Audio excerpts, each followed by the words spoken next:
Good morning students. Resonance परिवार की तरफ से आप लोग सब लोगों का बहुत बहुत स्वागत है। यहाँ पर हम IIT JEE 2022 का जो पेपर हुआ कल, उसके ऑफिशियल पेपर जो है IIT ने अपलोड कर दिया है।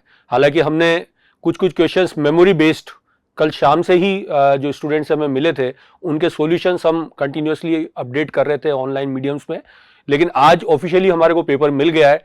तो आज मैं यहाँ पर पेपर 1 डिस्कस करना चाह रहा हूँ रेजोनेंस की तरफ से। और इसमें वैसे आपको ऑफिशियल आंसर की वगैरह वो जो है मतलब रेजोनेंस की आंसर की है वो आपको रेजोनेंस की वेबसाइट पर आपको मिल जाएगी, आप वहाँ जाकर देख सकते हैं। लेकिन यहाँ पर मैं थोड़ा सा इन क्वेश्चंस के रिलेटेड सॉल्यूशंस और उनमें क्या उन्होंने कंसेप्ट को यूज़ किया उस चीज़ के बारे में यहाँ पर थोड़ा सा ब्रीफली आपको डिस्कस करूँगा। ठीक है, तो इसमें जैसे कि आपको पता है कि टोटल 18 सवाल पूछे गए थे, जिसमें कुछ आंसर्स जो थे वो न्यूमेरिकल टाइप थे, जिसमें डेसिमल प्लेसेस में आंसर्स आ रहे थे, कुछ में चॉइसेस थी और कुछ में मैट्रिक्स टाइप के भी क्वेश्चंस थे। ठीक है, तो पैटर्न पे मैं नहीं जाऊंगा, वो आप सबको पता है कि पैटर्न क्या था क्या नहीं है, वो आप ऑनलाइन देख सकते हो। I am straight away now going towards the solutions of the problems.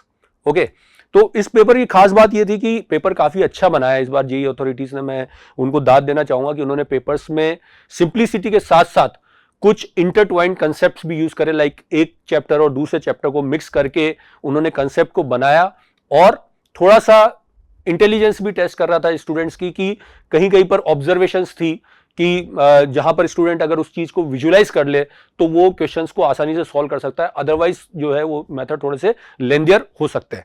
तो मैथमेटिक्स में क्वेश्चन नंबर 1 ये इनवर्स ट्रिग्नोमेट्रिक फंक्शन पे था, और इसमें अगर हम देखें तो जो पहला वाली टर्म है, ये वाली टर्म, इसको इजीली देखा जा सकता है कि this becomes 3/2 tan inverse of pi upon √2। ठीक है, इस सेकंड वाले में अगर हम इसको एक तरह से हम इसको 2 से डिवाइड करें तो ये क्या हो जाएगा, सेकंड वाला 1/4 साइन इनवर्स। ठीक है, 2 से डिवाइड किया तो ये हो जाएगा 2 × π/√2, और 2 से डिवाइड किया तो ये हो जाएगा 1 + π/√2 का होल स्क्वायर, और लास्ट वाला जो है वो tan इनवर्स √2/π वो है ही है। ठीक है, नाउ इसमें अगर देखा जाए सेकंड वाले में तो ये एक तरह से साइन इनवर्स, अगर मैं इसको π/√2 को थोड़ी देर के लिए tan थीटा मान लूं तो ये 2 tan theta upon 1 + tan square theta हो रहा है, विच इज sin 2 थीटा। ठीक है, और हमने इसको tan थीटा माना है किसको, π/√2 को, जो कि 1 से बड़ा है। ठीक है, is this clear? I have taken tan theta equals to π/√2 second में, that means theta is greater than π/4 and up to π/2। ठीक है, तो उस केस में ये सेकंड टर्म को अगर हम देखें तो सेकंड टर्म जो है वो एक तरह से 1/4 sine inverse of sin 2 theta हो रही है, और क्योंकि थीटा π/4 से बड़ा है तो हम जानते हैं साइन इनवर्स sin x का ग्राफ। ठीक है, साइन इनवर्स sin x का graph we all know that is like this. ठीक है, और अगर थीटा π/4 से बड़ा है तो 2 थीटा π/2 से बड़ा हो जाएगा। In that case this will be the graph and this graph is what, pi minus x. ठीक है, तो यहां पर ये जो टर्म है ये हो जाएगी 1/4 × पाई माइनस 2 थीटा। ठीक है, 2 theta that will be the value.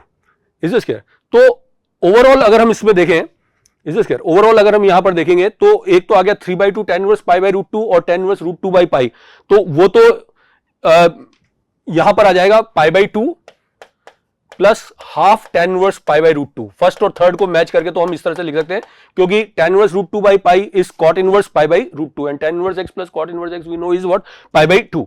और सेकंड को अगर हम देखें तो वो हो जाएगा π/4 माइनस हाफ एंड थीटा क्या है, tan इनवर्स π/√2, तो tan इनवर्स π/√2 वो हो जाएगा। ठीक है, तो ये कैंसिल आउट हो जाएंगे and therefore the net value of this will become 3π/4, और 3π/4 की वैल्यू अगर आप देखोगे तो वो आती है लगभग 2.35। तो इसलिए इसका आंसर जो है ट्रंकेट करके अगर हम देखें तो वो 2.35 होगा। ठीक है, तो this was the question number 1। Detail solution और मोर स्ट्रक्चर सॉल्यूशन के लिए आप वेबसाइट को रेफर कर सकते हैं। मैं यहां पर जस्ट सॉल्यूशन का एसेंस यहां पर आपके साथ डिस्कस कर रहा हूं। ठीक है, नाउ सेकंड क्वेश्चन की बात करें, ये वैसे कल मेमोरी बेस्ड भी हमने इसको डिस्कस किया था। मैं यहां पर अगर देखूं तो fog x की वैल्यू निकालनी है, value of fog x when x tends to alpha plus. ठीक है, तो fx तो sin πx/12 है, हम gx की वैल्यू को देखें कि अल्फा प्लस पर gx की क्या वैल्यू होगी। अगर वो लिमिट आ रही है तो वो हम एफ ऑफ जी एक्स के अंदर रख देंगे। तो जी एक्स की limit as extends to alpha plus, ठीक है, limit x tends to alpha plus, अगर हम इसकी लिमिट निकालें 2 ln root x minus root alpha upon ln of e की power root x minus e की पावर रूट अल्फा, ठीक है, लॉग के ये आ गया। तो अगर हम यहां पर देखें तो अल्फा पर this is like infinite upon infinite, ठीक है, क्योंकि ln 0 यहां पर आ रहा है log 0 में, तो it will approach to minus infinite, तो therefore this is infinity upon infinity. तो हम एलोपिटल यहां पर लगाएं और एलोपिटल लगाएं तो यहां पर क्या आएगा 2 upon root x minus root alpha into 1 upon 2 root x, और ऐसे ही दूसरे को भी अगर हम करें तो 1 अपॉन ई की power root x minus e की power root alpha into e raise to power root x into 1 upon 2 root x. तो ये 1 upon 2 root x 1 upon 2 root x तो कट गया, ठीक है। अच्छा, बाकी एक्सप्रेशन की अगर हम लिमिट निकालें तो वो क्या आएगा, ई की power root x minus e की power root alpha, is that clear, 2 e की पावर रूट एक्स जो है वो अलग आ जाएगा और root x minus root alpha, ठीक है, तो ये आ जाएगा। और इसमें अगर हम जैसे ऊपर में रूट अल्फा कॉमन ले लें तो दिस विल बी 2 ई की power root alpha and this will become e की power root x minus root alpha minus 1 upon root x minus root alpha और e raise to power root x, limit x tends to alpha plus, ठीक है। Now alpha plus पे अगर ये देखें तो ये ई की पावर 0 माइनस 1 अपॉन 0 और सेम फंक्शन है, तो इसकी लिमिट 1 हो जाएगी ये वाले एक्सप्रेशन की, ठीक है, ये वाले एक्सप्रेशन की लिमिट 1 हो जाएगी। और बाकी में अगर हम देखें तो ओवरऑल इसकी लिमिट जो है वो 2 आएगी। अगर इसकी लिमिट 2 है मतलब जीएक्स इसका मतलब 2 पर अप्रोच कर रहा है, और उसको अगर हम एफ ऑफ जीएक्स की वैल्यू निकाले तो वो साइन पाई बाई 6 आ जाएगा, and sine pi by 6 we know is 1 upon 2, that is 0.50। तो that will be the answer to this particular question, ठीक है, जो कि हम यहां पर कर सकते हैं। ध्यान से देखिए, एक्सटेंड्स टू अल्फा प्लस उन्होंने यूज किया है, ठीक है, एक्सटेंड्स टू, जैसे कभी कभार स्टूडेंट्स को रहता है कि एक्सटेंड्स टू अल्फा है तो हमें left hand limit right hand limit, x tends to alpha plus निकाला है तो हमें सिर्फ राइट हैंड लिमिट निकालनी है यहां पर, और वो इस तरीके से हम निकालकर उसकी वैल्यू 2 निकाल के कर सकते हैं। तो दिस वाज क्वेश्चन नंबर 2, ठीक है। इसके बाद हम देखें next question was basically Venn diagram type of question, ठीक है, which was you can make out the Venn diagram chart, जो आपने, ठीक है, अर्लियर क्लासेस में भी किया है, सेट्स वगैरह के अंदर भी वो चीजें आती हैं। तो यहां पर अगर हम इसमें देखें तो इसको we can try to make it out like this, ठीक है। यहां पर अगर हम इसको वर्कआउट करें तो ये एक तरह से एक यूनिवर्सल सेट अगर हम बनाएं यहां पर, तो यहां पर 3 है जिनको फीवर आ रहा है, जिनको कफ है और जिनको ब्रीदिंग प्रॉब्लम है, ठीक है। तो इसमें जो दिया हुआ है कि 30% तो ऐसे हैं जिनको सब कुछ है, ठीक है, और बाकी को अगर मैं यहां पर वैल्यूज ले लूं, लेटर से ये a b c x y और जेड है, ठीक है, तो there will be certain equations which will be made here, ठीक है, there will be certain equations.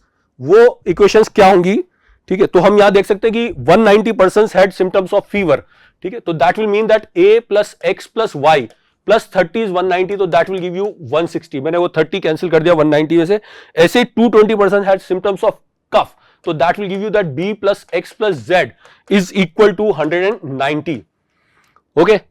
Likewise 220% had simple breathing problem, तो उससे आ जाएगा c plus Y plus z is again 190, ठीक है। अच्छा, 330% हैड सिम्टम्स ऑफ फीवर और कफ और बोथ, तो that will give you that a plus x plus Y plus b plus z is equal to 330 minus 30 that is 300, ठीक है, ये चीज आ जाएगी। नाउ इससे अगर हम इन इक्वेशंस को सॉल्व करें 1 2 3 4, ठीक है, तो you can see that b plus z will come out to be 140, ठीक है, और b प्लस जेड अगर 140 आए तो इक्वेशन 2 से हम देख सकते हैं कि x की वैल्यू आ जाएगी 50, इज दैट क्लियर, ठीक है, ये हमारे पास वैल्यू मिल जाएगी। इसी तरह से b plus x plus z, equation 2 में b plus x plus z की वैल्यू अगर हम देखें 190, तो हमारे पास आएगा a plus y is equal to 110, ठीक है, is this clear, a plus y is 110, जो कि हम फर्स्ट इक्वेशन से भी निकाल सकते हैं। इसी तरह से इन्होंने एक और दिया है कि 350% हैड सिम्टम्स ऑफ कफ और ब्रीदिंग प्रॉब्लम, तो कफ और ब्रीदिंग प्रॉब्लम की सिम्टम्स अगर हम देखें तो वो आएगा b plus x plus z plus Y plus c is equal to 350 minus 30 that is 320, ठीक है, तो इससे भी हम वर्कआउट कर सकते हैं। ठीक है, मैं ये आपके ऊपर छोड़ रहा हूं, अगर डिटेल सॉल्यूशन वो देखना है आप इसके इक्वेशन को देखोगे और उनको यूज करोगे, जैसे c plus Y plus z 190 है, तो यहां से आप देख सकते हो कि b plus x will come out to be 130। ठीक है, x हम ऑलरेडी निकाल चुके 50, तो b की वैल्यू आ जाएगी कितनी 80। Likewise you can try to work out the different values, so you can get z equals to 60। ठीक है, और इसी तरह से और वैल्यूज भी आ जाएंगी। तो ओवरऑल हम अगर यहां पर देखें तो this will be the situation, z is 60। ठीक है, और z 60 है, b 80 आ गया, x की वैल्यू भी हमारे पास आ गई।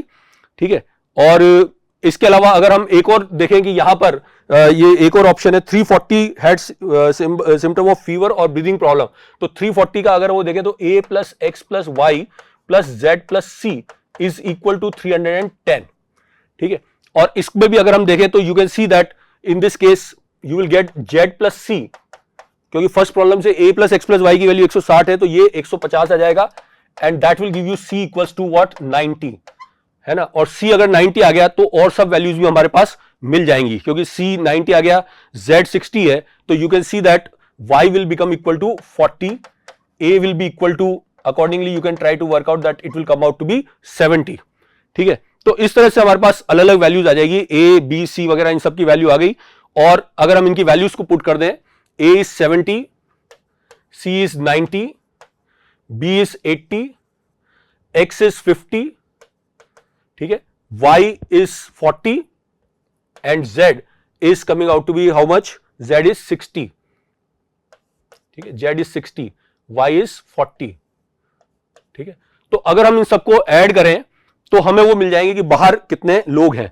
ठीक है, तो you can see that that will come out to be, अगर बाहर को हम ऐड करें टोटल, क्योंकि 900 लोग थे, तो 50 और 30 80, 80 और 40 120 और 60 180, 180 एंड 80 इज 260 एंड 70 260 330 एंड 420, तो यहां बाहर जो लोग हैं वो हो जाएंगे 480। ठीक है, और अगर हम प्रोबेबिलिटी उनकी निकाले which had what is the probability that the person had at most one symptom, मतलब ज्यादा से ज्यादा एक सिम्टम था, तो उसमें एक तो वो आएंगे जो कि बिल्कुल सिम्टम फ्री थे, और ज्यादा से ज्यादा एक सिम्टम था, यानी कि a प्लस बी प्लस सी, तो उसको अगर आप ऐड करोगे तो वो 240 आ जाता है, and therefore the probability will be 480 plus 240 divided by 900 which comes out equal to 0.8। तो that was the answer to this particular problem. ठीक है, तो ये इसका वेन डायग्राम वाले का क्वेश्चन का आंसर हो गया। इसके बाद नेक्स्ट क्वेश्चन था, वो था कॉम्प्लेक्स नंबर पर, कि अगर ये imaginary part z is a complex number with non zero imaginary part, if this is a real number, अगर ये पूरी चीज एक रियल नंबर है तो मॉड z स्क्वायर की क्या वैल्यू होगी। तो इस तरह का हम शीट वीट में भी देखते हैं सवाल, बहुत बार स्टूडेंट इसमें गलती से ये करते थे कि z को x प्लस आई वाई वगैरह करके और उसको ये करने की कोशिश करते हैं कि अगर उसका इमेजिनरी पार्ट जीरो नहीं है, ठीक है, with non zero imaginary part, and ये ओवरऑल एक्सप्रेशन रियल नंबर है, वो कंडीशंस लगाते हैं। उसके बजाय आप देखो यहाँ डेटा थोड़ा सिमिलर है, तो मैं इसको क्या लिख सकता हूं कि ऊपर वाले को मैं यहां लिख सकता हूं 1 plus 6z upon 2 minus 3z plus 4z square. ठीक है, ये एक रियल नंबर है, तो 1 तो रियल होगा ही होगा, इसका मतलब बचा हुआ टर्म जो है वो रियल होना चाहिए। उसको भी अगर हम z को नीचे ले जाएं, ठीक है, तो z को नीचे ले जाएं तो ये आ जाएगा 6 upon 4z minus 3 plus 2 by z। ठीक है, ये रियल होना चाहिए, और ये रियल होने के लिए what you can say is that 2z plus 1 upon z should be real. ठीक है, दिस शुड बी रियल।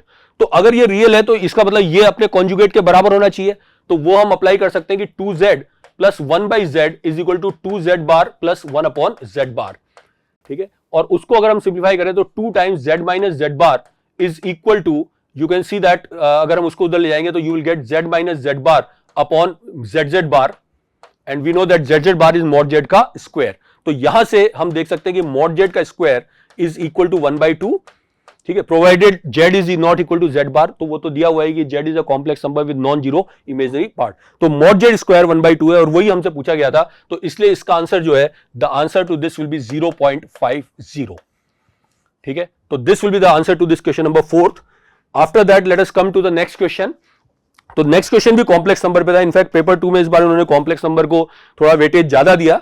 ठीक है, जो कि एक्चुअली में बहुत टफ सवाल भी नहीं थे, कॉम्प्लेक्स नंबर के रिलेटिवली आसान सवाल थे।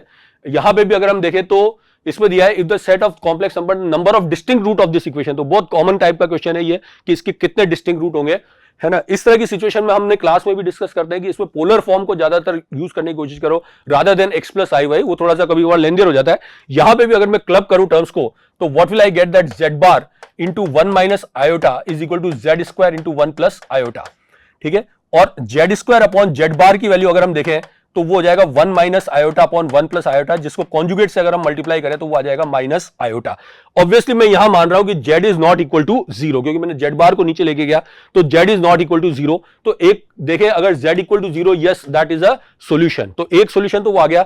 उसके अलावा अगर हम देखें नाउ यहां पर अगर मैं z को r e की पावर आयोटा थीटा रखूं तो what it will become is r e की power iota 3 theta is equal to minus iota. और इसके हम जानते हैं कि अगर हम मैग्नीट्यूड कंपेयर करेंगे तो r की वैल्यू तो 1 आ जाएगी, और अगर हम आर्ग्यूमेंट कंप्लीट इसको चेक करेंगे तो इसके 3 सॉल्यूशंस आएंगे। तो यहां से 3 सॉल्यूशंस और आएंगे and therefore total will be equal to 4 solution, क्योंकि z इक्वल टू 0 ऑलरेडी आ रहा है। तो इसलिए यहां पर number of distinct roots of this equation will be 4। तो that will be the answer to question number 5, ठीक है। नेक्स्ट क्वेश्चन जो है वो है क्वेश्चन नंबर 6। तो ये सीक्वेंस सीरीज पे था। अगेन सीक्वेंस सीरीज पे भी 2 सवाल मेरे ख्याल से 2 सवाल आए थे इसके अंदर सीक्वेंस सीरीज में। तो इसमें भी इजी था एक्चुअली में, आपको कंसेप्चुअली जाना है, बेसिक कंसेप्ट ही लगाने थे बस। थोड़ा सा कॉम्प्रिहेंशन जो है वो कभी कभार स्टूडेंट्स को एग्जाम टाइम में थोड़ा सा डिफिकल्ट लग सकता है, but otherwise it was easier, ठीक है। यहां पर A51 माइनस A15, तो यहां पर A51 basically A51 is the area of the rectangle. तो you can see that A51 will be equal to L1 plus 50 D1 into W1 plus 50 D2, ठीक है। और माइनस A50 अगर हम करें A51 माइनस A50 तो that will be equal to minus L1 plus 49 D1 into W1 plus 49 D2, और ये value हमें दे रखी है, this value is given to us as what 1000, ठीक है। तो अगर हम इसको सिंप्लीफाई करें तो what will I get is that L1 W1 तो कट जाएगा, ठीक है, and what you will get is that L1 D2 plus, ठीक है, L1 D2 plus W1 D1 is this clear, and plus what you will have is 99 D1 D2 is equal to 1000। अच्छा, D1 D2 की value उन्होंने दे रखी है 10, ठीक है। तो उससे अगर आप देखोगे तो you will get an equation that L1 D2 plus W1 D1 की वैल्यू कितनी हो गई 10। Now next you are asked to find out is A100 minus A90। तो उसको अगर हम सॉल्व करें तो वो आएगा L1 plus what 99 D1 into W1 plus 99 D2 minus A90 जो हो जाएगा वो जाएगा L1 plus 89 D1 and into W1 plus 89 D2, ठीक है। तो अगर आप इसको सिंप्लीफाई करो तो L1 W1 वगैरह ये तो वैसे भी कट जाएंगे, और this will become what if you solve it out you will gate कितना आएगा L1 D2, ठीक है, प्लस W1 D1, ये आएगा अगर आप इसका कोफिशिएंट देखो तो 99 स्क्वायर, ठीक है। L1 D2 का क्या आएगा 99 minus sorry this will come out to be 99 minus, एक मिनट में इसको 99 माइनस 89, ठीक है, ये आएगा। और इसके अलावा आएगा D1 D2 times what you will have is 99 square minus 89 square, तो वो अगर आप देखोगे तो वो आएगा 1880, ठीक है। अच्छा, L1 D2 की इसकी वैल्यू जो है वो हम फर्स्ट से निकाल सकते हैं, वो 10 आ रही है, तो therefore this will be equal to 100 plus D1 D2 is 1880 and one more 0, तो ओवरऑल इसकी वैल्यू जो है वो 18900 आ जाएगी। तो the correct answer of this will be 18900।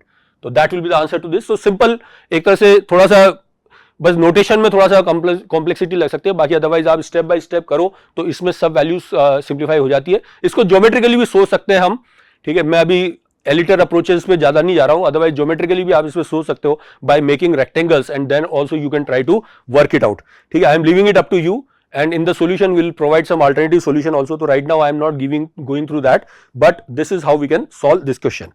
इसके बाद नेक्स्ट क्वेश्चन जो था वो परम्यूटेशन कॉम्बिनेशन पे था। 2022 का जेई का पेपर है, तो उन्होंने 2022 एक डिजिट रखी थी। 4482 का मुझे लॉजिक क्लियर नहीं हो पा रहा था कि वो क्यों दिए उन्होंने, बट यहां पर बेसिकली क्या था कि 4 डिजिट इंटीजर हमारे को बनाने जो इस इंटरवल में लाई करें, ठीक है। तो इसको क्या है कि हम ये कर ले कि 2000 से लेके और 4482 तक उस तरह के नंबर यहां पर देखें, तो पहले प्लेस पे अगर हम 2, 3, 4 को अलाउ कर दें, ठीक है, जिसके 3 ऑप्शंस है और टोटल नंबर निकाल लें, तो टोटल नंबर आएंगे 3 × 6 × 6 × 6, क्योंकि यहां पर 6 ऑप्शंस सभी के लिए है, ठीक है। तो ये कितने आ जाएंगे, दैट विल बी 700 एंड ठीक है, दिस विल बी 748। अब इसमें से वो सब्ट्रैक्ट कर दे जो हमें नहीं चाहिए, तो नहीं कौन से चाहिए होंगे, अगर हम 2 से स्टार्ट वाले देखें, ठीक है, तो 2 से स्टार्ट होने वाले में अगर 2 0 आ रहा है, ठीक है, 2 0, क्योंकि हम 2 2 चाहते हैं, 2 0 2 2 से बड़े चाहते हैं, तो 2 0 0 अगर है तो ऐसे 6 नंबर आएंगे, वो हमारे को सब्ट्रैक्ट करने हैं, ठीक है, इज दिस क्लियर। और 2 0 2 0 ये भी हमारे को सब्ट्रैक्ट करना है, ये एक नंबर आ गया, ठीक है, इज दिस क्लियर। तो 2 0 में ये वाले सब्ट्रैक्ट होंगे, 2 0 0 2 0 2 और कुछ भी आता है, 2 2 वगैरह आता है, तो वो तो एक्सेप्टेबल है। तो ये 7 केस जो है वो हमें सब्ट्रैक्ट करने पड़ेंगे। अच्छा, 4 से अगर स्टार्ट होने वाले देखें तो ये 4 है, ठीक है, अगर यहां पे 6 7 आ रहा है, ठीक है, 6 और 7 आ रहा है, तो वो वाले नंबर हमें नहीं चाहिए क्योंकि वो रेंज के बियॉन्ड चले जाएंगे। तो ऐसे कितने होंगे यहां पर, 2 × 6 × 6, दैट इज 72। अच्छा, अगर यहां पर 6 7 नहीं आ रहा, 4 आ रहा है, ठीक है, या 3 आ रहा है, या 2 आ रहा है, या 0 आ रहा है, तो वो सब नंबर एक्सेप्टेबल है। तो ओवरऑल अगर आप यहां पर देखो तो जो नंबर सब्ट्रैक्ट होंगे वो टोटल 748 में से माइनस होंगे 7 और माइनस होंगे व्हाट 72, ठीक है, and that will come out to be, sorry, this will be 748 की जगह दिस विल बी व्हाट 216 ठीक है। तो इसको अगर हम सब्ट्रैक्ट करें 648 माइनस दिस, तो that will come out to be what 569। तो 569 टोटल नंबर्स यहां पर रहेंगे and therefore the answer to this question will be 569, ठीक है। तो that will be the answer to this particular question number 7। Okay, next question अगर हम देखें यहां पर, तो एबीसी इज अ ट्राइंगल, ये भी एक दिया हुआ है यहां पर with A B equal to A C, और इस तरह से यहां पर दिया हुआ है सर्किल टचेज इंटरनली। तो इसमें अगर हम ये देखें कि सपोज ये ए है, ठीक है, B is let us say this and C is let us say this, तो ABC is a triangle if the, ठीक है, ये एक ट्राइंगल हो गया। नाउ बीसी को डायमीटर लेकर एक सर्किल बनाए, ठीक है, क्योंकि सर्किल इंटरनली टच है, circum circle of the triangle ABC क्या होगा, वो होगा बीसी को डायमीटर लेकर अगर हम सर्किल बनाए तो वो सर्किल कुछ इस तरह का कुछ हो सकता है, ठीक है, this is the circumcircle of the triangle ABC.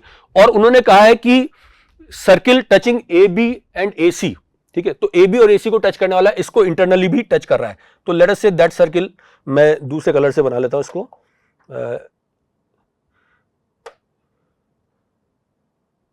जो इन दोनों को टच कर रहा है, late us say that is a circle like this, ठीक है।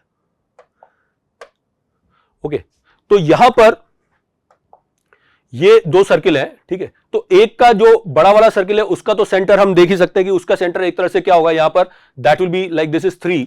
अगर मैं इसको एक्सिस पे ले लूं, ठीक है, without the loss of generality, तो उसका सेंटर होगा 3/2, 1/2, ठीक है।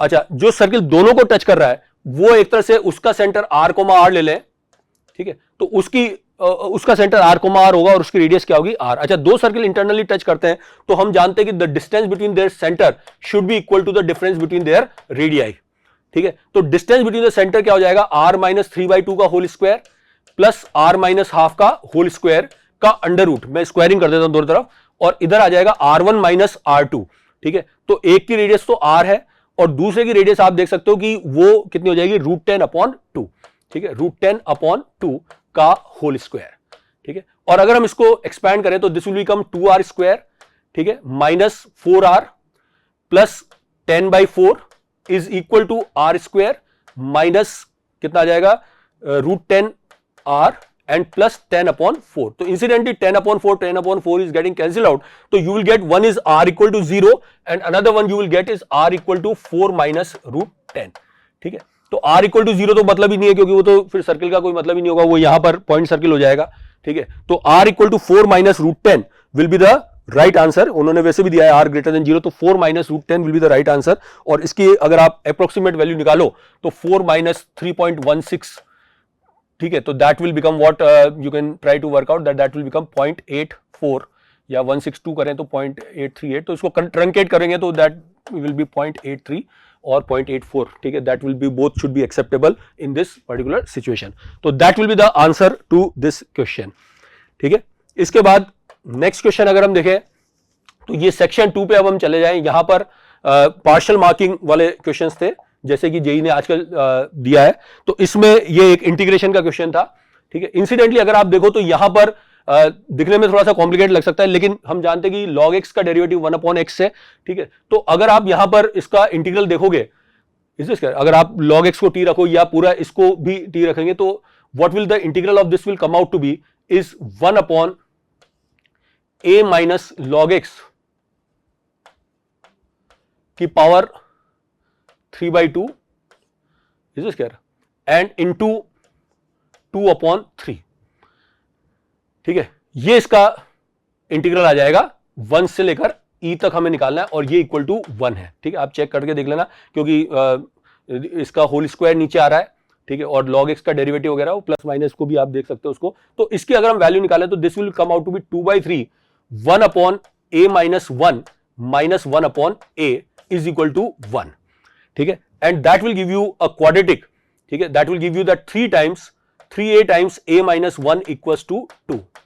उसके हमें नंबर ऑफ सॉल्यूशंस निकालने हैं, तो ये एक सिंपल क्वाड्रेटिक हो जाएगी और अगर आप उसको सॉल्व करोगे तो you can try to work out the answers and the answer to this will come out to be C as well as D.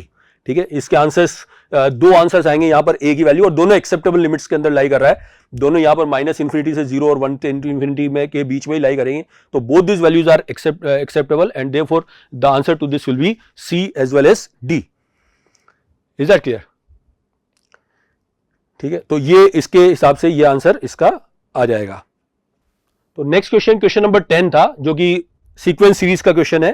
ठीक है, सीक्वेंस सीरीज के इसमें जैसे मैंने कहा था एक और पहले भी सवाल आया था. तो यहां पर अगर आप देखो तो tn+1 माइनस t1. ठीक है, tn+1 minus t1 is equal to दिया हुआ है an, tn equal to an. ठीक है, और ऐसे करते करते t2 माइनस t1 को करेंगे तो वो क्या जाएगा a1, और इन सबको अगर हम ऐड करें तो you will find that the finally what you will get is tn+1 is minus t1 which is 3 is equal to sum of this n terms of this AP which is n/2 into 2 times first term that is 14 plus n minus 1 into 8. ठीक है, तो उससे tn+1 की value हमारे पास आ जाएगी, क्या आ जाएगी 4n स्क्वायर प्लस, ठीक है, यहां पर that will become 4n square plus 3n plus 3. और tn अगर हम निकालना चाहें तो n की जगह n-1 से सब्स्टिट्यूट कर दें तो वो आ जाएगा 4n square minus 5n plus 4. ठीक है, तो आप देख सकते हो t1 की वैल्यू 3 यहां पे मैच भी कर रही है. नाउ हमारे को यहां पर t20 t30 निकालना था. ठीक है, तो इसमें अगर आप वर्कआउट करोगे फॉर एग्जांपल t30 अगर आप निकालोगे तो दैट विल बिकम 3600. ठीक है, minus 150 plus 4 which you can see is 3454. That is the option number C. तो ये ऑप्शन सी यहां पर सही था. ऐसे ही समेशन अगर आपको निकालना है तो सिग्मा का फॉर्मूला हम यूज कर सकते हैं. टीएन हमें मिल गया तो सिग्मा का फॉर्मूला यूज कर सकते हैं and that will give you the option B as also correct. तो therefore the correct answer of this were B and C. ठीक है, these are the correct answer of this is question number 10. तो question number 11 है vectors का. जैसे कि vectors के इसमें और भी क्वेश्चंस हैं इस पेपर के अंदर, पेपर 1 की बात कर रहा हूं. ठीक है, तो इसमें ये थोड़ा एक अच्छा क्वेश्चन था वेक्टर का कि यहां पर ये दिया हुआ था कि ये टेट्राहेड्रन के ये दो प्लेन जो है वो दो फेसेस हैं, तो एज क्या हो सकती है उस टेट्राहेड्रन की. तो अगर हम टेट्राहेड्रन को ड्रॉ करें, टेट्राहेड्रन टिपिकली इस तरह का कोई डायग्राम है.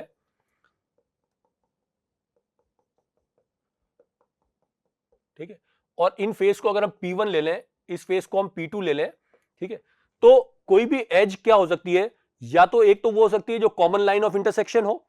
ठीक है, first is common line of intersection. ठीक है, सेकंड क्या हो सकती है कि वो कोई भी एज, जैसे ये वाली ले लें, ये वाली ले लें, ये ले लें और ये ले लें, टोटल 6 एजेस होती हैं. एक तो कॉमन लाइन हो गई और बाकी 4 आज एजेस को आप देखो तो वो एक तो उस लाइन कॉमन लाइन को मीट कर रही हैं और टोटली प्लेन P1 और P2 पे लाई कर रही है. तो meet common line and lie on P1 और P2. और तीसरी तरह की लाइन ऐसी है जो कॉमन लाइन को मीट ही नहीं कर रही, जैसे कि ये वाली जो लाइन है ये कॉमन लाइन को मीट नहीं कर रही और बस P1 और P2 को इंटरसेक्ट कर रही है। तो intersect P1 and P2 and do not pass through common line.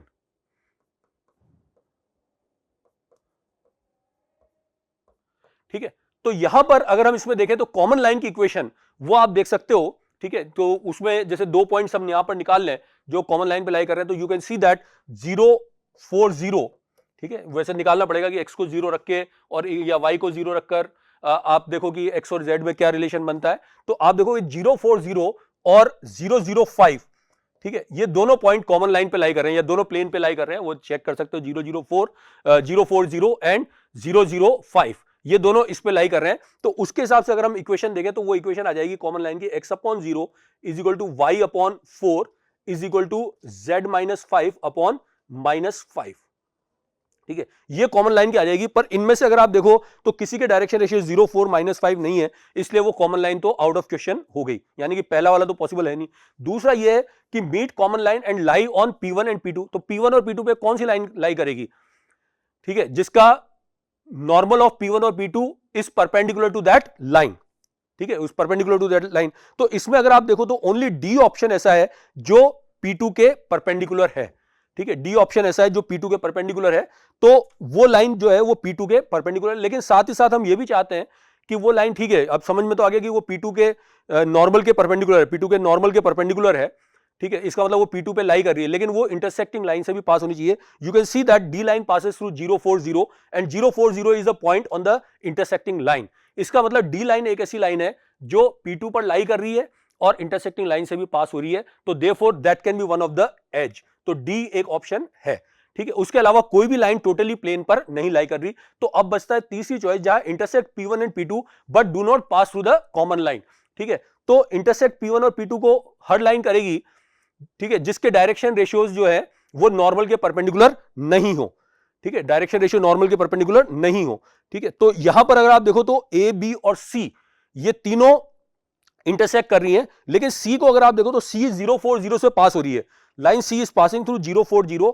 तो वो 0 4 0 यानी कि कॉमन लाइन, कॉमन उससे पास हो रही है, और अगर वो पास हो रही है कॉमन से तब तो उसको प्लेन पे लाई करना चाहिए, जबकि -2 5 4 उसके डायरेक्शन रेशियो है जो कि उसकी नॉर्मल के पैरेलल है, यानी कि वो लाइन उस पॉइंट से पास हो रही है और उसके परपेंडिकुलर है। तो वो लाइन जो है will not represent the edge of the tetrahedron, क्योंकि हम जो लाइन चाहते हैं अगर वो या तो टोटली प्लेन पे लाई करे तो वो लाइन प्लेन पे नहीं लाई कर रही, और अगर वो प्लेन पे नहीं लाई कर रही तो वो कॉमन लाइन ऑफ इंटरसेक्शन से पास नहीं हो, जबकि सी ऑप्शन जो है वो कॉमन लाइन ऑफ इंटरसेक्शन से पास हो रहा है। इसलिए ए और बी वो ऑप्शन पॉसिबल हैं, क्योंकि वो लाइंस के जो डायरेक्शन रेशियो हैं, मतलब वो लाइंस प्लेन पे भी नहीं लाई कर रही और उन लाइन के जो डायरेक्शन रेशियोज हैं वो ऐसे हैं कि वो इनको कट कर रही हैं। तो therefore the correct answer of this will be A B and D.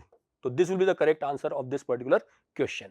तो ये एक और क्वेश्चन वेक्टर्स का था। यहां पर वेक्टर्स का एक क्वेश्चन और आ चुका है 3D वेक्टर्स का, और ये अगर देखें तो काफी कन्वेंशनल प्रॉब्लम है ये। यहां पे अगर आप देखो तो ये एक प्लेन को रिप्रेजेंट कर रहा है जो कि कहां से पास हो रहा है, के से, और प्लस टी टाइम्स अगर हम करें तो -i प्लस जे है, और प्लस p टाइम्स करें तो -i प्लस k है। ठीक है, तो ये एक तरह से एक प्लेन है जो कि k से पास हो रहा है और इन दोनों वेक्टर्स के पैरेलल है। ठीक है, तो अगर हम उसको एक्स वाई जेड की टर्म्स में लाना चाहे तो पहले तो हमें नॉर्मल निकालना पड़ेगा उस प्लेन का, क्योंकि ये plane -i plus J vector और -i प्लस k वेक्टर के पैरेलल है। तो इनका क्रॉस प्रोडक्ट करके हम वो वेक्टर निकाल सकते हैं इसका नॉर्मल, और क्योंकि पॉइंट 0 0 1 इस पर लाई कर रहा है, ठीक है, तो उसको अगर हम सॉल्व करें तो ये प्लेन की इक्वेशन आ जाएगी x plus Y plus Z -1 equal to 0। ठीक है, अच्छा हमें रिफ्लेक्शन निकालना है इस प्लेन के अबाउट q का, जिसके कोऑर्डिनेट दिए हुए 10 15 20। ठीक है, इसका रिफ्लेक्शन जो है वो हमें s दिया हुआ है। तो रिफ्लेक्शन का हम फॉर्मूला जानते हैं, that is x minus 10 upon 1 is equal to y minus 15 upon 1 is equal to z minus 20 upon 1 is equal to -2 into, अगर हम ये कोऑर्डिनेट इस पर रख दें तो 44 अपॉन 3 आ जाएगा। तो इससे x की वैल्यू अगर आप इसकी कोऑर्डिनेट निकालोगे तो वो आएगा -58/3। ठीक है, y की वैल्यू अगर आप निकालोगे तो वो आएगा -43/3, और z की वैल्यू अगर हम वर्कआउट करें यहां पर z की वैल्यू तो वो कितना आ जाएगा 28 अपॉन 3। ठीक है, तो अगर हम यहां पर 3 टाइम्स अल्फा प्लस बीटा देखें तो you can see that A option is correct. ठीक है। बी ऑप्शन की भी अगर हम बात करें तो वो भी सही है, बीटा प्लस गामा, ठीक है। सी ऑप्शन की बात करें गामा प्लस अल्फा, तो वो भी कितना आ जाएगा, that will come out to be what 86 minus 86, तो वो भी सही है, सी भी सही है। और अगर हम इन सबको ऐड करें, ठीक है, तो वो कितना आ जाएगा, that will not be minus 121। तो therefore A, B and C are the correct option in this particular case, ठीक है। This is question number 12। तो अगला क्वेश्चन पैराबोला का था, और ये पैराबोला में अगर आप देखो तो ये एक पैराबोला है Y square equal to 4x, ठीक है। इस पर -2,1 से -2,1 कोई पॉइंट है P, जहां से हमने इस पर दो टेंजेंट ड्रॉ करी, लेट अस से they meet at P1 and P2, ठीक है। ये -2,1 है। तो अगर हम इसके कोऑर्डिनेट ले लें AT1 स्क्वायर मतलब T1 स्क्वायर 2T1, और इसके ले लें T2 स्क्वायर 2T2, ठीक है। और P के कोऑर्डिनेट हम जानते हैं AT1 T2, AT1 plus T2 होता है, ठीक है। तो उससे हमारे पास एक तरह से आ गया T1 T2 equals to -2 and T1 plus T2 equals to 1, ठीक है। तो इससे आप T1 T2 की वैल्यू निकाल सकते हो, and you will find that T1 will come out to be 2 and T2 will come out to be -1। इसका मतलब हमें P1 P2 के कोऑर्डिनेट मिल गए कि इसका एक का कोऑर्डिनेट है 4,4 और एक का कोऑर्डिनेट है क्या 1, -2, ठीक है। अच्छा, उसके अलावा उन्होंने कहा है कि फोकस से, ठीक है, लेट Q1 एंड Q2, जैसे ये एक फोकस है 1,0 लेटर से, ठीक है। तो इस पर हमने P से परपेंडिकुलर ड्रॉप किया, ठीक है, और वो कोऑर्डिनेट का नाम दिया हमने Q1, ठीक है। तो Q1 जो है वो SP1 पर परपेंडिकुलर है, तो वो वर्कआउट कर सकते हो आप, ये लाइन की इक्वेशन निकालकर और उस पे Q1 के कोऑर्डिनेट निकाल सकते हैं, ठीक है। लाइन पर लाइन की इक्वेशन S1P हम वैसे यहां पर पावर ऑफ पॉइंट से भी कर सकते थे, लेकिन हमें यहां Q1 Q2 भी निकालना है, तो हमें कोऑर्डिनेट्स को यूज करना पड़ेगा, ठीक है। तो इस पे परपेंडिकुलर अगर हम यहां पर देखें, what is the equation of SP1 is y equal to what 4/3 into x minus 1, या 4x minus 3y minus 4 equal to 0। और उस पर -2,1 से अगर हमें परपेंडिकुलर ड्रॉप करना है, तो उसका कोऑर्डिनेट हम जानते हैं कि that will become what x plus 2 upon 4 is equal to y minus 1 upon -3 is equal to minus of इस कोऑर्डिनेट को -2,1 को इसमें रख दें, ठीक है। तो वो कितना आ जाएगा -15 upon a square plus b square, अगर हम यहां पर रखें तो that will come out to be what 25, ठीक है। तो इससे if you try to solve it out, तो what this will become, x will come out to be what 2/5, and if you work out y, तो 15 minus 45 plus 25, तो y will come out to be what -4/5। इसका मतलब Q1 के coordinate हमें मिल गए कि Q1 के कोऑर्डिनेट जो है वो है व्हाट 2/5, -4/5। इसी तरह से अगर आप Q2 के कोऑर्डिनेट निकालोगे तो वो आ जाएंगे 1,1, और एक बार वो आ गया तो आप सब वर्कआउट कर सकते हो। जैसे यहां SQ1 की डिस्टेंस अगर हम देखें तो वो जो है वो 2 नहीं होगी, वो एक्चुअली में 1 होगी, है ना। SQ2 की डिस्टेंस देखें तो वो 1 आएगी, ठीक है। PQ1 अगर हम PQ1 का यहां पर वैल्यू निकालना चाहे PQ1 की, तो वो you can try to work out that what that value comes out to be, तो वो जो है वो 3 आ जाएगी PQ1। और सिमिलरली Q1 Q2 की भी अगर आप डिस्टेंस निकालना चाहोगे तो that will come out to be 3√10/5, ठीक है। तो इस तरह से हम इस क्वेश्चन को सॉल्व कर सकते हैं। तो BCD जो है वो तीनों के तीनों ऑप्शन यहां पर सही होंगे। तो क्वेश्चन नंबर 14 में ये दिया हुआ है कि let mod m the determine the square determinant of square matrix M, और ये कुछ कंडीशन यहां पर दे रखी है। तो f थीटा को अगर आप देखो तो सेकंड डिटरमिनेंट जो है वो तो skew symmetric determinant of order 3 है, तो एक तरह से उसकी वैल्यू तो क्या हो जाएगी 0। और अगर आप फर्स्ट डिटरमिनेंट को एक्सपेंड करोगे तो you will get f theta equals to 1 plus sine square theta, ठीक है। अच्छा, इसको अगर हम यहां पर g थीटा में रखें तो ये आ जाएगा g theta will be equal to sine theta plus cos theta, क्योंकि थीटा जो है वो 0 से π/2 के बीच में दिया हुआ है, ठीक है। तो इसकी अगर हम 0 से π/2 में मैक्सिमम और मिनिमम वैल्यू निकालें तो g theta max will be equal to what √2 जब थीटा π/4 होगा, और g theta minimum will be equal to 1 जब थीटा जो है वो 0 या π/2 हो। तो इसमें अगर हम px को देखें जिसके रूट्स जो हैं वो मैक्सिमम मिनिमम वैल्यू है, तो you can see that px will be equal to a into X minus √2 into X minus 1, ठीक है। अच्छा, P2 उन्होंने दिया हुआ है कि P2 इज 2 माइनस √2, तो अगर हम उसको देखें तो उससे a की वैल्यू क्या आ जाएगी, will come out to be 1, यानी कि px जो है वो एक पैराबोला हो गया जिसके रूट्स हैं 1 और √2, और वो पैराबोला कुछ इस तरीके का हो जाएगा, it's a mouth opening upward, क्योंकि a जो है वो पॉजिटिव आ रहा है, ठीक है। तो अब हमारे को ये देखना है कि इनमें से कौन से ऑप्शन ट्रू रहेंगे। तो वैल्यू पॉजिटिव होगी अगर √2 से बड़ा या 1 से छोटा है px की, और अगर 1 से √2 के बीच में लाई कर रहा है तो वैल्यू नेगेटिव होगी। तो यहां पर आप देख सकते हो जैसे फर्स्ट ऑप्शन में 3 + √2/4, ठीक है, ये अगर हम देखें तो this will be what, less than √2 and greater than 1। ये 1 और √2 के बीच में लाई करेगा, तो इस पर वैल्यू नेगेटिव आनी चाहिए, इसका मतलब A सही है, ठीक है। इसी तरह से B पे अगर आप देखो 1 + 3√2/4, ठीक है, तो this is also less than √2 and this is also greater than 1, ठीक है, वो आप चेक कर सकते हो।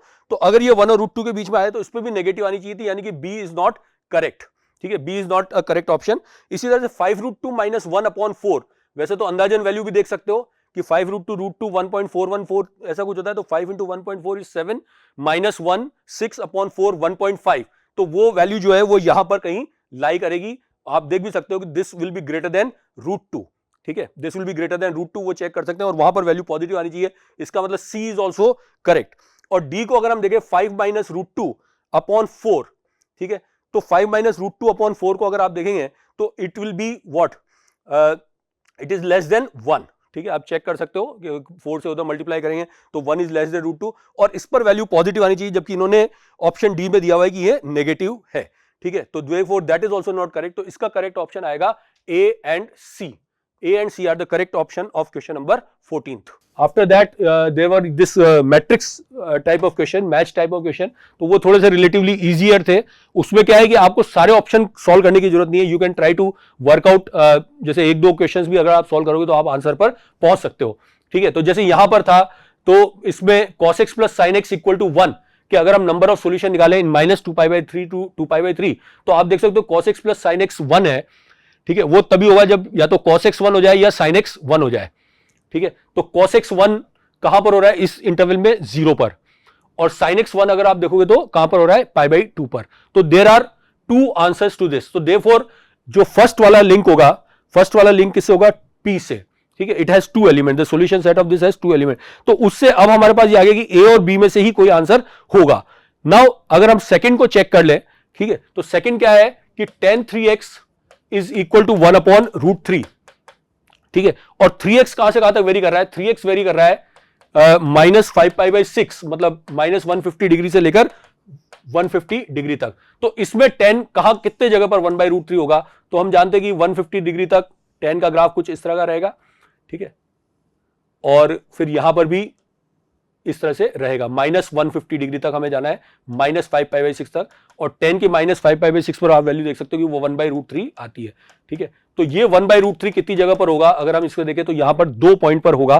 तो देयरफॉर tan 3x = 1/√3 इस इंटरवल के अंदर 2 जगह पर होगा, इसलिए B will be the right option to this, ठीक है। क्योंकि अगर आप एलिमिनेशन से देखो, थर्ड और फोर्थ सॉल्व करने की जरूरत नहीं है, हम यहां से ऑप्शन से देख सकते हैं कि this will be the right option, ठीक है। तो this was the answer to this question. Similarly question number 16 में देखें, प्रोबेबिलिटी का क्वेश्चन था ये, ठीक है। प्रोबेबिलिटी भी एक इंपॉर्टेंट चैप्टर है। यहां पर अगर आप देखो तो प्रोबेबिलिटी के इसमें 2-3 सवाल आए हैं, एक P&C का आया है, 2 प्रोबेबिलिटी का है। तो इसमें 2 प्लेयर्स P1 एंड P2, ठीक है, play a game against each other, और ये दिया हुआ है तो P1 P2 खेलते हैं, और प्रोबेबिलिटी की x2, तो P1 और P2 में अगर P1 जीतता है तो उसको 5 पॉइंट्स मिलते हैं, विन पर 5 and 0, ठीक है, ड्रॉ पे दोनों को 2-2 मिलते हैं, और लूज पर इसको 0 और उसको 5 मिलते हैं। ये मैं P1 के लिए बता रहा हूं, P1 के लिए क्या सिचुएशन है, and similarly there is a situation for P2 as well, ठीक है। तो x2 greater than equal to y2, x2 क्या है, is the score in 2 chances, ठीक है, क्योंकि xi इन्होंने लिखा है is the total score of P1 P2 after playing the ith round, तो x2 will be in 2 chances. तो 2 चांसेस में x2 greater than equal to y2, यानी कि P1 का स्कोर P2 से बड़ा हो, वो कैसे हो सकता है कि या तो वो दोनों जीता हो P1, ठीक है, या वो विन लूज हुआ हो, या विन ड्रॉ हुआ हो, ठीक है, या ड्रॉ हुआ हो। ये 4 पॉसिबिलिटी है जब P1 जो है वो P2 के बराबर या उससे बड़ा हो सकता है, ठीक है। विन लूज में भी 0 पॉइंट हो जाएगा तो भी बराबर हो जाएगा, and so and so on. Now win win की क्या प्रोबेबिलिटी होगी, तो हम जानते हैं टोटल 36 केसेस होते हैं जब 2 डाइस को फेंकते हैं, ठीक है, तो टोटल 36 आउटपुट आते हैं, जिसमें से 6 तो सेम आएंगे जो डायगोनल वाले होते हैं 1 1 2 2, और 15 ऐसे आएंगे जिसमें first is greater then the other, and 15 ऐसे आएंगे जिसमें second is greater then the first. तो इसका मतलब विन विन होने की प्रोबेबिलिटी कितनी होगी, दैट विल बी 15/36 का होल स्क्वायर। इसकी विन लूज की प्रोबेबिलिटी देखेंगे तो वो भी आएगा 15/36 का होल स्क्वायर इंटू 2। इंटू 2 क्यों हो जाएगा? क्योंकि विन लूज भी हो सकता है और लूज विन भी हो सकता है। ऐसे विन ड्रॉ की प्रोबेबिलिटी अगर आप देखोगे तो वो आएगा 15/36 इंटू 1/6 इंटू 2, और ड्रॉ की प्रोबेबिलिटी देखोगे तो वो आएगा 1/6 इंटू 1/6, कि मतलब पहला भी ड्रॉ हो गया, यानी कि पहले में भी इक्वल स्कोर आया और दूसरे में भी इक्वल स्कोर आया। ठीक है, तो इसमें इस तरीके से हम यहां पर वर्कआउट कर सकते हैं। नाउ यहां पर अगर हम इसमें उसकी प्रोबेबिलिटी को देखें, इन सबको अगर हम ऐड करेंगे तो देयरफॉर द फर्स्ट का आंसर आप इनको देख सकते हो कि यहां पर 11/16 आएगा। तो first is link to Q. Now अगर ये हो गया first is link to Q, ठीक है, तो अब हमारे पास ए और बी में से कोई ऑप्शन होगा, तो उसमें हमें सेकंड को सॉल्व करने की जरूरत नहीं है, थर्ड को भी सॉल्व करने की जरूरत नहीं, क्योंकि उससे डिस्टिंक्शन नहीं ला पाएंगे। फोर्थ को अगर हम देखें तो फोर्थ में चॉइस का डिफरेंस है कि एक एस आ रहा है और एक टी आ रहा है, तो x3 ग्रेटर देन y3, ये हम कैसे निकाल सकते हैं कि x3 greater than y3 is it. तो x3 ग्रेटर देन y3 कैसे आ पाएगा?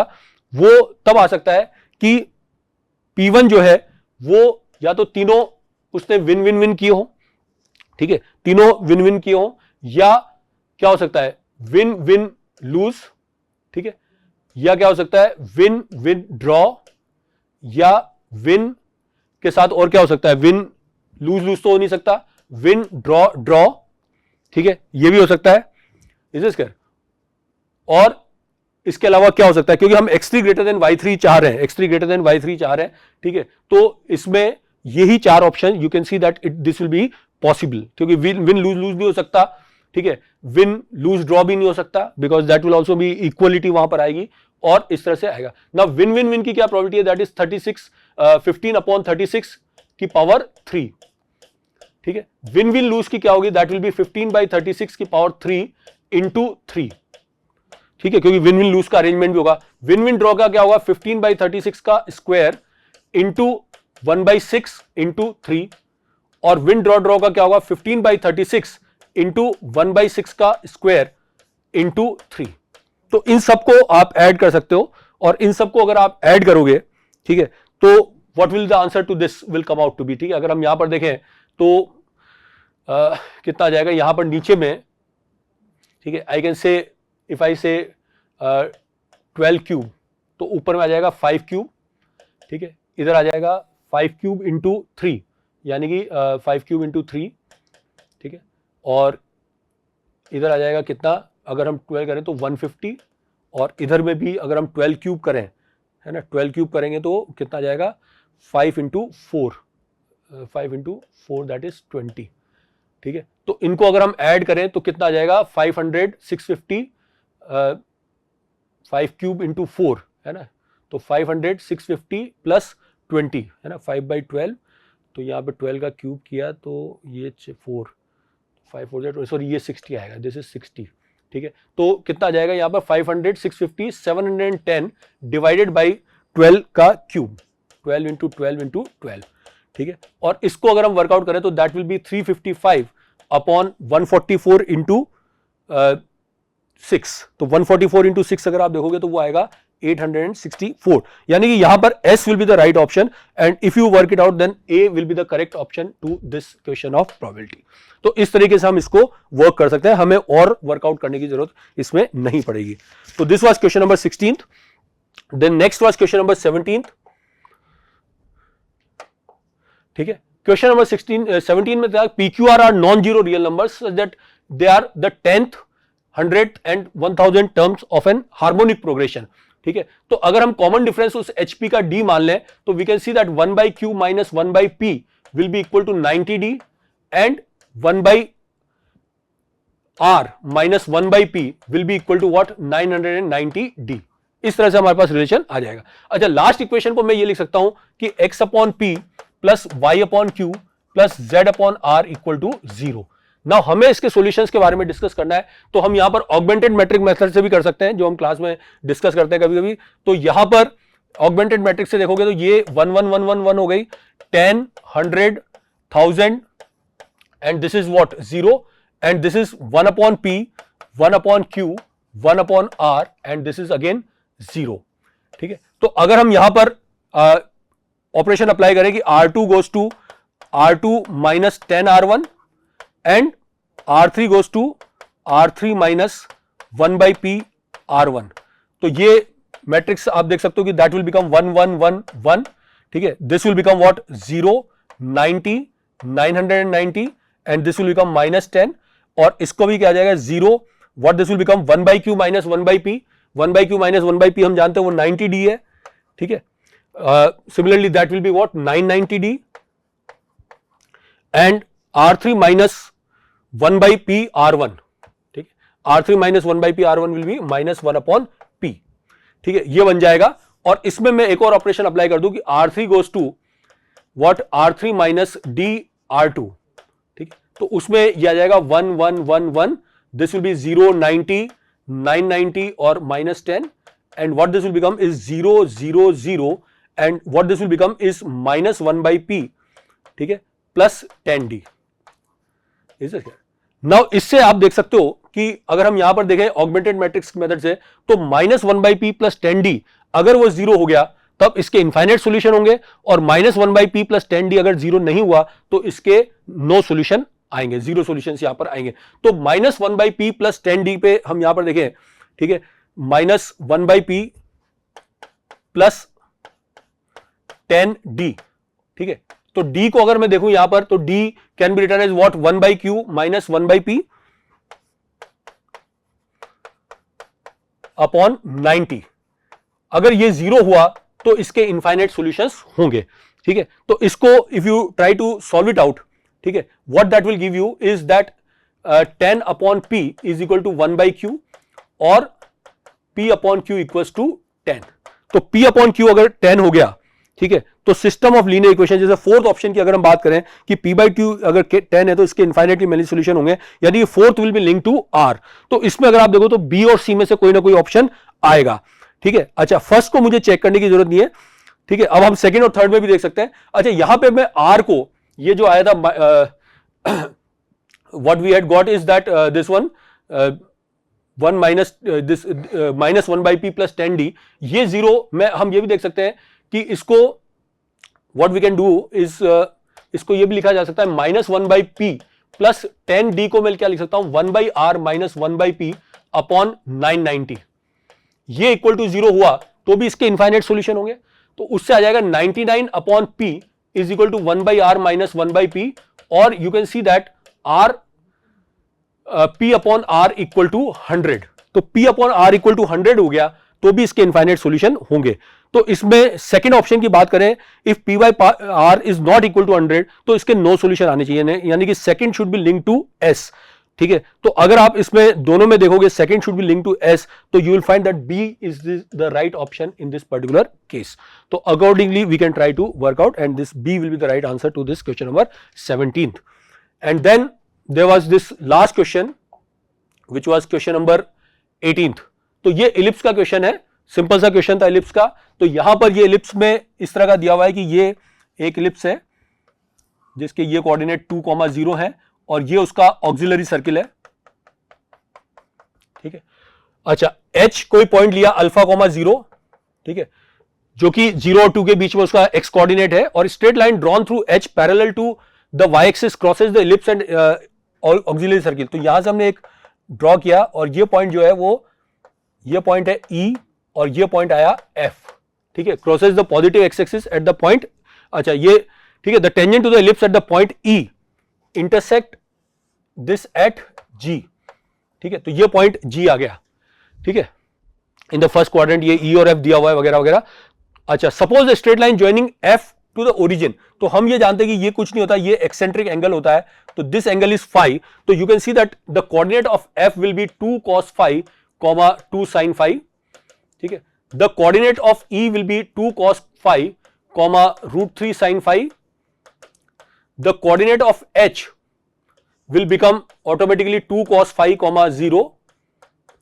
अच्छा, G जो है वो इस पर टेंजेंट की इक्वेशन है, तो वो हम जानते हैं कि x by 2 cos phi, ठीक है, plus y by √3 sin phi equal to 1, वो कोऑर्डिनेट टेंजेंट की इक्वेशन होगी। और उससे G का कोऑर्डिनेट अगर हम वर्कआउट करें तो G का कोऑर्डिनेट आएगा 2 अपॉन cos phi, 0, ठीक है। अब इन्होंने दिया है कि area of the triangle FGH, अगर हम यहां देखें तो सब में FGH का ट्राइंगल का एरिया हमसे पूछा गया, तो FGH का ट्राइंगल का एरिया क्या हो जाएगा, हाफ x1 y1 1, तो h के कोऑर्डिनेट हम रख दें 2 cos phi 0 1, ठीक है। g के कोऑर्डिनेट रखें तो 2 by cos phi 0 1, और अगर हम f के कोऑर्डिनेट रखें तो that is 2 cos phi 2 sin phi 1, और इसका मॉड जो है, ठीक है, the mod of this will be the area, ठीक है। तो इसको अगर हम सेकंड कॉलम से एक्सपैंड कर दें, सेकंड कॉलम से, तो what you can do is that you can see that यहां पर क्या वैल्यू आ जाएगी इसकी, साइन फाई एरिया की, area will be equal to